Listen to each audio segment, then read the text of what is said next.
Hello mga tropa. Linggo na naman today.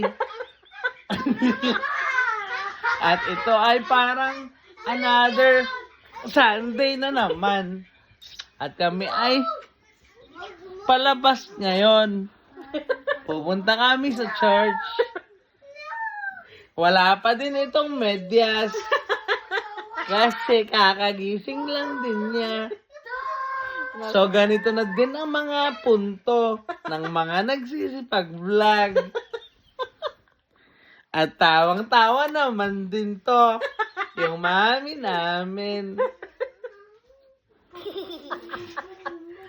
Bakit nga ba siya tawa ng tawa? Dahil daw kasi sa punto ko.